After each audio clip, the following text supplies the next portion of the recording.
Straight of Hormuz से गुजरने वाली तेल सप्लाई का संकट गहराने लगा है। दरअसल ईरान पर अमेरिका और इजराइल के हवाई हमलों के बाद ईरान ने इस रास्ते से गुजरने वाले तेल टैंकरों की आवाजाही को बाधित कर दिया है। इससे क्या असर पड़ा है, इसे समझिए। हॉर्मुज जल मार्ग दुनिया की ऊर्जा सप्लाई का बेहद अहम रास्ता है। यहीं से होकर भारत, चीन और जापान समेत कई देशों को तेल और गैस की सप्लाई होती है। ऐसे में इस रास्ते पर तनाव बढ़ने से अंतर्राष्ट्रीय बाजार में तेल और गैस की कीमतों को लेकर चिंता बढ़ गई है।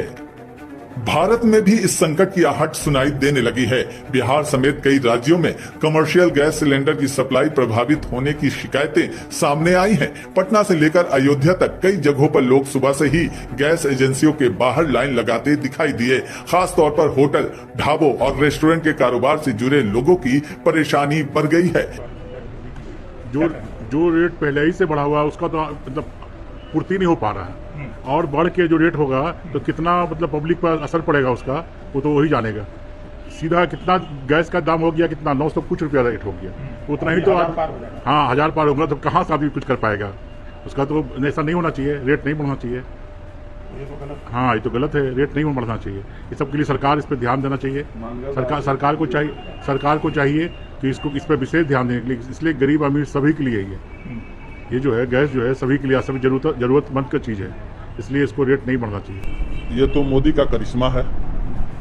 करिश्मा इसलिए मैं कह रहा हूँ कि जो गैस अभी महंगा होना खरीद भी नहीं हुआ है और खरीदने से पहले भारत सरकार अपना रेट बढ़ाती है, तो ये मोदी का करिश्मा ही है।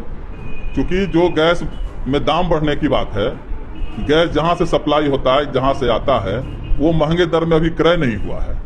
अभी जो पूरे विश्व में युद्ध छिड़ा हुआ है, इसका तो दुष्परिणाम तो झेलना है।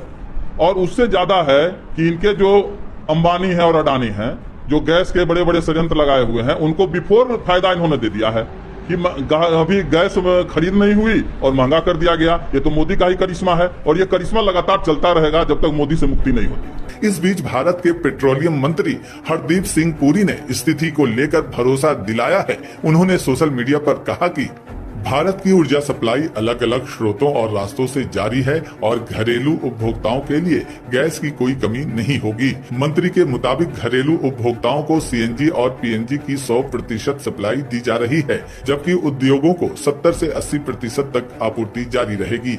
हालांकि अंतर्राष्ट्रीय स्तर पर हालात तेजी से बदल रहे हैं। ऐसे में आने वाले दिनों में मध्य पूर्व के इस तनाव का असर दुनिया की ऊर्जा सप्लाई और कीमतों पर कितना पड़ेगा, इस पर सबकी निगाहें टिकी हुई हैं।